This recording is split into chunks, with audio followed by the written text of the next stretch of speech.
I learned how to solve problems. I learned what real stress is.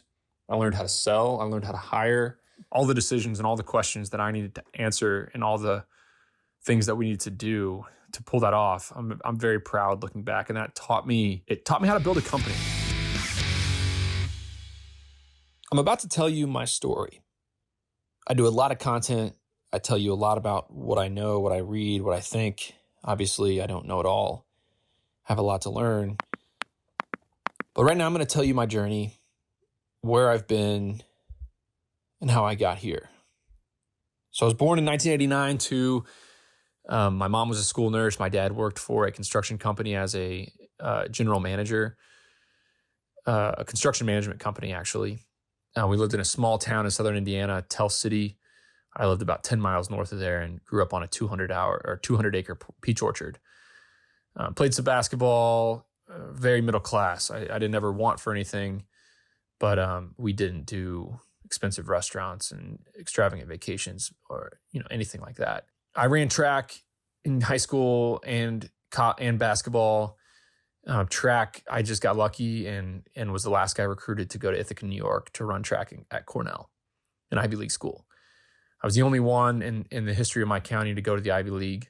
Not many kids left. A lot went to the military. A lot went to Indiana University. Some of them went to Evansville. A lot of them went to trade school. And many more went and worked at the factory. When I got to Ithaca, I met a lot of people who were doing, more things. Their parents were involved in business. They were involved in business. I became a little bit more well-networked. I didn't take it overly seriously. The schoolwork was hard, but I was an industrial labor relations major. Not that difficult. I had fun. I drank beers with my friends, learned how to socialize, learned about myself, matured as a person, dated, and I guess fast forward to the end of my senior year, I met my now wife, Michelle. She was from Watkins Glen, was in Ithaca, from a great down-to-earth family. We now have 3 kids and live in Athens, Georgia. I got there to run track, and the coach, Coach Taylor, was a coach at Cornell. He was extremely instrumental in my life, and he convinced me to try the decathlon, which is 10 events. I was decent hurdler, 400-meter dash, high jump. I could high jump 6'8", 446 seconds. I was pretty good, but not good enough to be great at the collegiate level. I could win an Ivy League championship, which I did in the 400 meters as a freshman, but I was never going to be world class or go to the Olympic trials or even go to the national championships, because SEC, ACC, Big East, these schools are much different than the Ivies when it comes to performance. So I grew up, got good at track all of a sudden, started having a lot of success, became a team captain, was the most valuable runner junior and senior year. Around junior and senior year, I never really cared about school, and labor relations and how to deal with unions and management was all pretty boring stuff. I started taking entrepreneurship classes, and I didn't necessarily know that I wanted to start a company. My business partner, Dan, and I kind of stumbled upon the idea junior year during finals week. We were in the middle of track season. Everybody was leaving. I had 2 apartments because I was moving apartments and the leases overlapped. So I had 2 apartments all summer. I only needed 1. So I was trying to lease one of them out on Craigslist. Obviously, everybody else was as well. Ithaca was about to get empty over the summer. Nobody was there. So I got somebody reached out not to rent my apartment, but to put their stuff in it. They wanted to put their stuff and store their stuff in my room. Silly enough. They said, the company in Ithaca that we used last year was really expensive. Can you just come and get my son's 5 boxes and put them in your room? I made a deal for $150 for the whole summer, went and got the boxes and stored them in my room. Once the stuff was in there, I guess I just got excited. And one of the lessons that I've learned over the years is that it's not really the work ethic or getting lucky. Obviously, I was extremely fortunate. I think it's mostly just the excitement and the ability to want to take on these things that are not exciting to other people. Nothing exciting about storing a couple boxes in a room. To most people, I got excited about it. I wanted to start a company. So I put out some flyers. We named our company University Storage. I named University Storage right off the bat. Put out some flyers and ended up filling up my entire room and running out of space. Dan, who's now my business partner, was a good friend of mine at the time, and he lived in another house that had a full open basement. So I went to him. He is also very excitable. He got excited. He wanted to get involved. And we just shook hands on a 50-50 deal partnership right then. And we started driving around campus, picking up people's stuff and putting it in the basement. Made a cool $5 or $10,000. I don't remember exactly how much, but filled up our rooms, filled up the basement, filled up other people's rooms, and went home for the summer. Now, he was in an internship in DC. I went back home. I wasn't doing much of anything. And we decided to build a website and get a little bit more serious about the business. We decided on a name, Storage Squad, and we were going to do pickup and delivery student storage. We studied all the companies that were doing it. There were 10 plus. There was Big Red Storage, Guys and Dollies, College Boxes, Lazy Bones, all these companies that were doing exactly what we were doing. But none of them were doing it well, in our opinion. So we got serious about building what I call a Franken business, right? It's just taking bits and pieces, best practices from all these different companies. We took the free box concept from Guys and Dollies, with the box delivery points from Guys and Dollies. We didn't weigh the stuff like, we charged flat rate like College Boxes, and we did, mass appointments with pickups and just did some stuff a little bit different. We had smartphones at the time, so we could build schedules and take on customers at the very last second. We built a WordPress site, obviously didn't raise any money, and just decided that, okay, if we're going to try this senior year, we're going to get serious about this senior year. We're going to forgo the job market. We're not going to go interview and get jobs. And we're going to try to get 250 customers. If we get 250 customers, we'll give it another year. If we don't, then we're going to shutter this thing and go get jobs. I had a job offer at Coca-Cola out in California for $65,000 a year. Dan could have went to New York City to work easily for $100,000 a year. He was, a little bit more well networked than I was. But I just remember the conversation with my parents at the beginning saying, Dad, I'm going to move boxes. And he's like, what are you talking about? Your friend Chris just got a job in New York City for $100,000. You were telling me about this. Like, I didn't send you to the Ivy League to start a moving company. That was his opinion at first. Obviously, he was very supportive over time. So we got serious about it. And we built the website. We went out and we knew that just Cornell, if we did just Cornell, it wasn't going to be enough. We had to get outside of our comfort zone. So we talked. He had a friend at Iowa, a good high school friend at Iowa. He had a first cousin at Illinois, and I had a good friend from Cornell who was doing grad school in Indiana University in Bloomington. So we were going to start in Ithaca, Iowa, Illinois, and Bloomington. We took out some student loan money. I had virtually no money. My parents didn't have very much saved. And we bought 4 cargo vans, one for Ithaca and one for each of those locations, all of them around $1,500 to $3,000.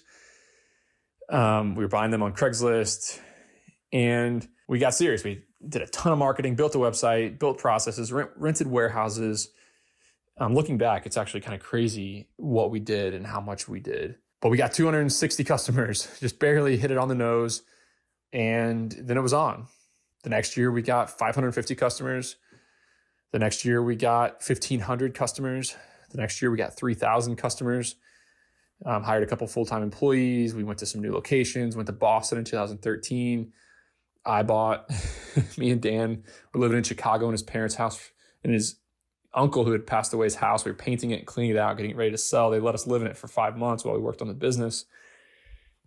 And we bought a $2,200 box truck on the south side of Chicago in a very sketchy, seedy neighborhood. Probably shouldn't have been there.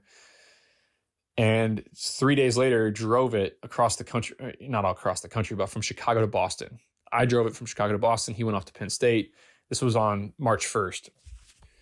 And the goal was my wife was working at Harvard, studying at Harvard to get her dietitian. She was going to become a registered dietitian. She was doing a clinical rotation at Harvard. And I was going to stay in her room with her, bunk up with her, and find a way to start this business in Boston with this box truck. Drove in with a bunch of boxes, tape, and a ton of flyers and sidewalk chalk and some Storage Squad t-shirts. I spent 2 months nonstop advertising for customers, mostly with sidewalk chalk. writing little advertisements on the ground, sidewalk chalk. And we ended up getting a ton of customers. Towards the end, at the end of April, when Northeastern's academic calendar's out there, the first one's done, we had way too many customers and not enough employees. So all my ads shifted to employees. Then I had to go hire and find about 15 or 20 kids. And I needed them to be students at Northeastern because Northeastern got out of school early. And when they were out, the Northeastern kids could help us with Harvard, MIT, BU, Brandeis, which was a big school for us, Tufts. And long story short, we got 2,000 customers in Boston the very first year. The warehouse was too small. We had to release another one. It was extremely stressful. I told the story recently on the Sweaty Startup podcast of how I had a mental breakdown on the side of the road because we were just understaffed and didn't know what the hell we were doing, and so much going on in the Boston traffic and truck rentals and employees. And there's a particularly long stretch of about 6 days when I didn't sleep because I was loading trucks and driving trucks all day and then unloading the trucks in the warehouse and doing customer service all night. We just didn't have enough employees. And I was chafing and extremely tired and hadn't eaten. I'd lost about 15 or 20 pounds over the course of a 2-week period. And 2 of our employees had pretty bad mess ups. One of them sideswiped a car and one of them put gasoline in a diesel truck. And another third crew, one of the guys just quit and left the truck sitting in the streets of Boston. I rode my bike to one of the trucks and basically had a mental breakdown on the side of the road, just wondering what the hell I was doing with myself because the business was falling apart, basically. We got through it, and with all that insane growth, luckily came profit. We made some money for the first time. Talking a couple $100,000, we profited on the course of the year, which was big money to us at the time. Couple more years of this, we got better. We built a big software package. We hired a couple more full-time people. At our biggest, we were 6 full-time people, and we hired about 180 to 250 part-time employees every year in all these markets to run our business for us.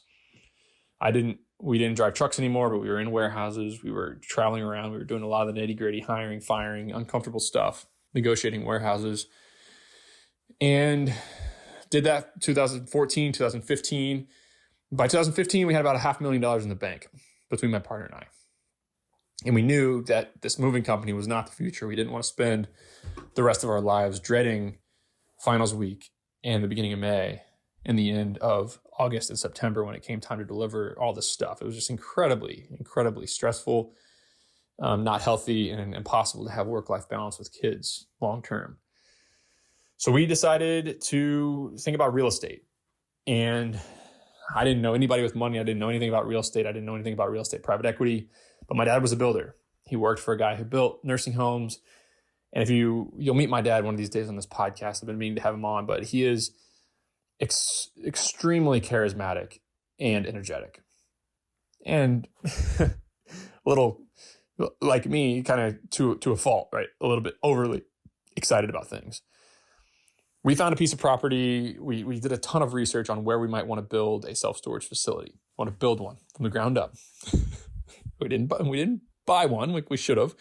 We went to build one. I need some extra money. It was going to cost $1 million of our own cash. I only had $500. I needed to keep some of it in reserve.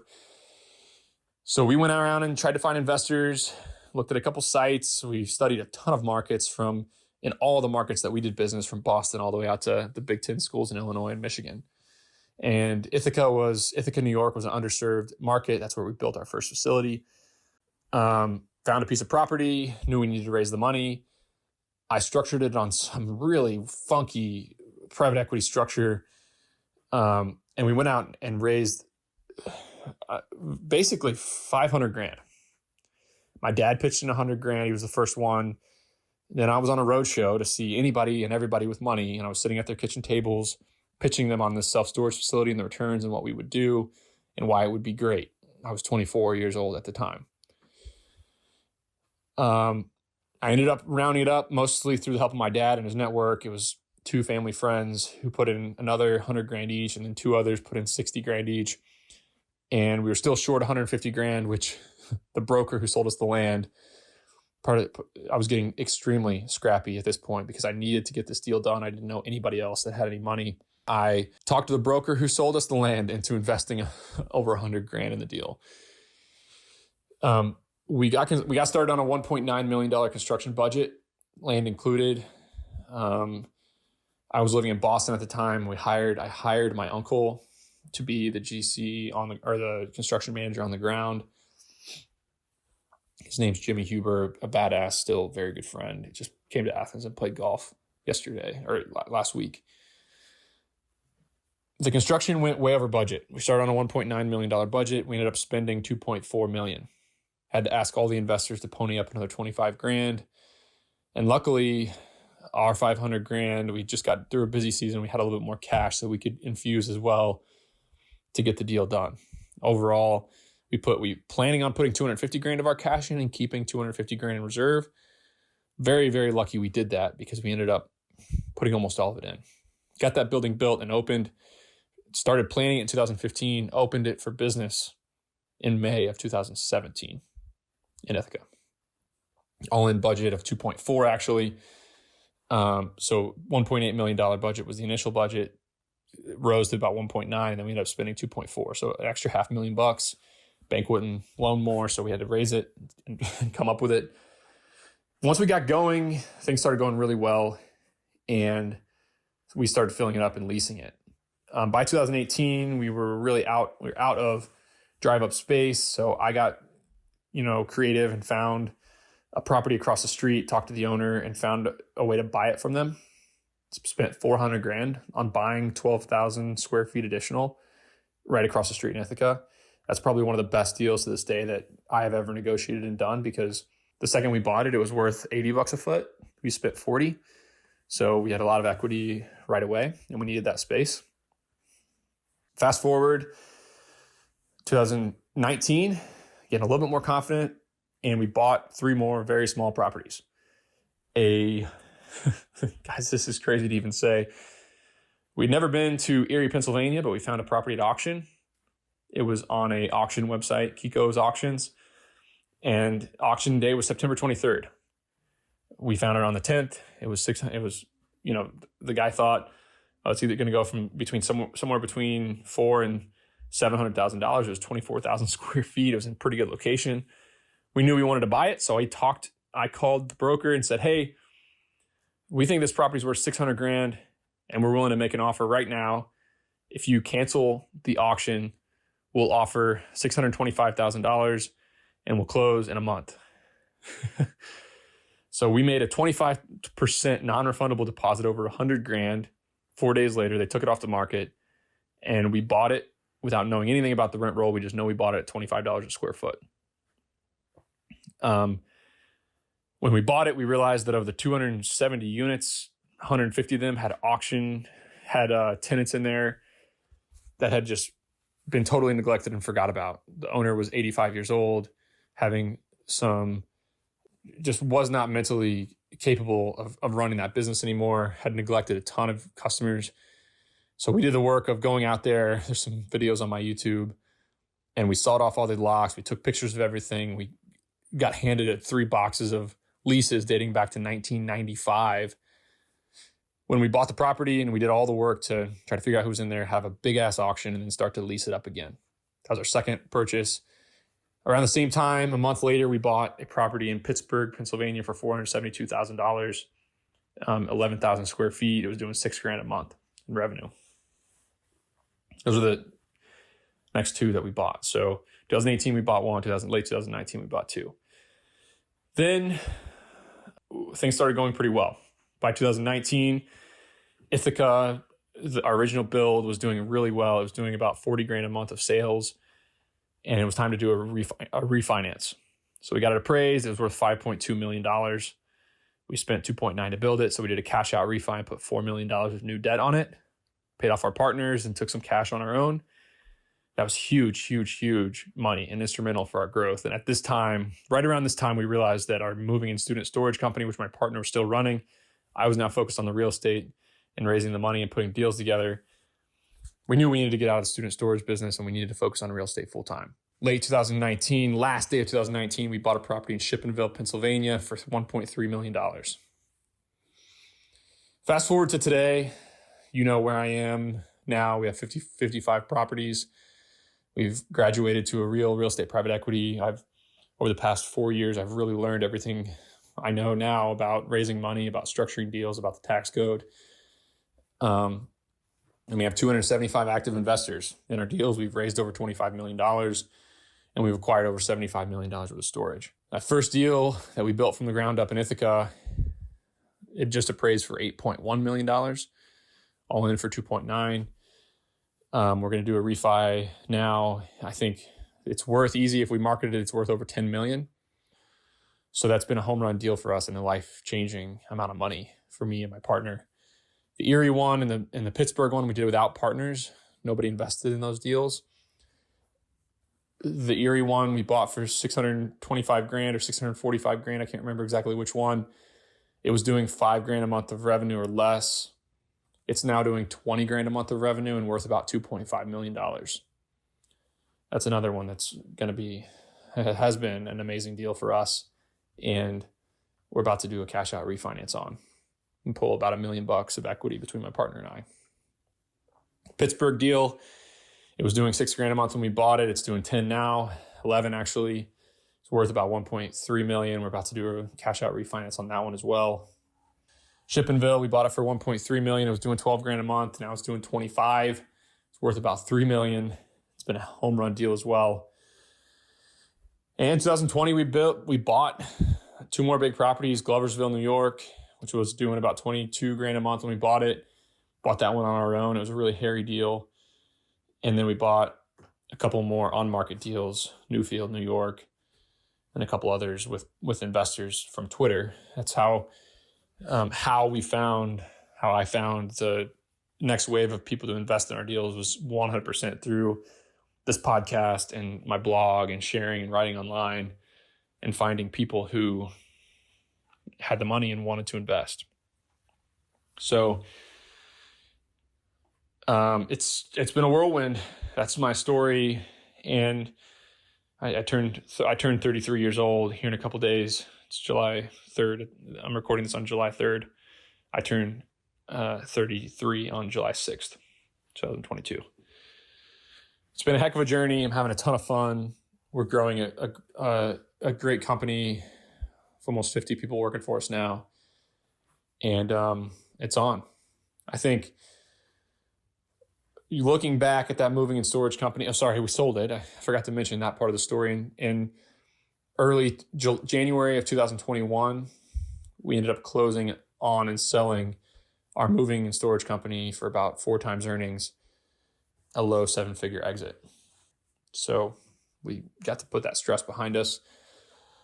I think there are 2 things that business gave us that nobody else really has, and why I think we have a competitive advantage.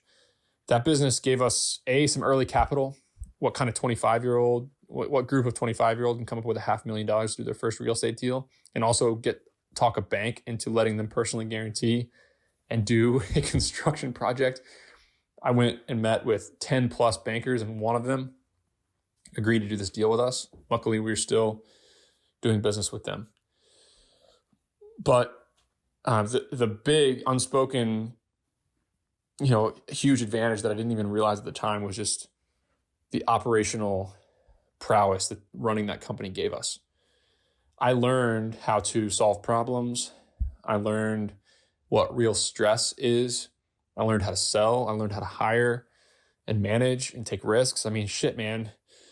Driving to Boston in a box truck and picking up 3,000 students or 1,500 students' stuff a couple weeks later. I don't remember the exact number, but it was a massive amount of stuff that first year, and hiring a team of 50 employees and just all the decisions and all the questions that I needed to answer and all the things that we needed to do to pull that off. I'm very proud looking back, and it taught me how to build a company. It taught me how to manage people. It taught me how to hire people, taught me how to fire people. It taught me how to sell and make good decisions. And that skill is totally invaluable. And translating it to the real estate world, we have a tremendous competitive advantage for that reason. So this is the Spark Notes, obviously, the 25-minute version of my story to get to where I am today. But I hope you can enjoy it, draw some parallels between my journey and yours, and just know that I'm not a genius. There's so much that I don't know. I'm figuring it out as I go. Part of the reason why I do this podcast is because teaching things and talking about things really helps me get a clear mind. It helps me learn. It helps me get better and smarter at what I'm doing and how I'm doing it. So when I think about the advantages of building in public online, there's obviously a lot of risk. Obviously, a lot of people mistreat you if you put yourself out there. You have to not be afraid of looking stupid and not being afraid of people making fun of you, which if I cared about that stuff, well, I can't say I don't care about that, but if I really let it get to me, I would never be able to do what I do on the internet, because the internet is a very cruel place. But teaching and putting myself out there has been one of the things that has transformed my career and pushed us forward 20 years and really set us up for success. And I'm super, super thankful for you all for listening, for following along, and just being a part of the journey. So I'll continue sharing, and I feel very blessed that I have 3 awesome kids, a great partner, a great wife, and the opportunity that I have now. So I'm excited about what might come of all this and what we might be able to accomplish. So thanks for listening. Juniper Square, the sponsor of our show, recently did a capital raising survey. And in this survey, they asked 142 senior executives at U.S.-based commercial real estate firms a series of questions to understand the state of commercial real estate fundraising. It's an insanely valuable report with data on questions like, how much capital did you raise last year? How long did your last raise take? What type of investors are you raising the most from? And what strategies are working the best for you to find new investors? Download this report for free at junipersquareresearch.com. That's junipersquareresearch.com. Big thank you to Juniper Square for sponsoring the show. Thank you for listening to The Nick Huber Show. Just wanted to remind you that we have a paid real estate community where some really special stuff is happening. People are breaking down deals. People are networking. People are, I think, even formulating partnerships inside this group. We have over 100 members now. For more information, you can visit sweatystartup.com/REC. And the first 299 members of the group, to get some momentum, get $200 off the annual membership using the code FIRST299, FIRST 299. And also, you can check it out for 5 days for $1. You make a $1 payment, you can check out the community for 5 days. Highly recommend it if you're serious about bringing in some other people into your network, into your life, to help you become a better real estate investor.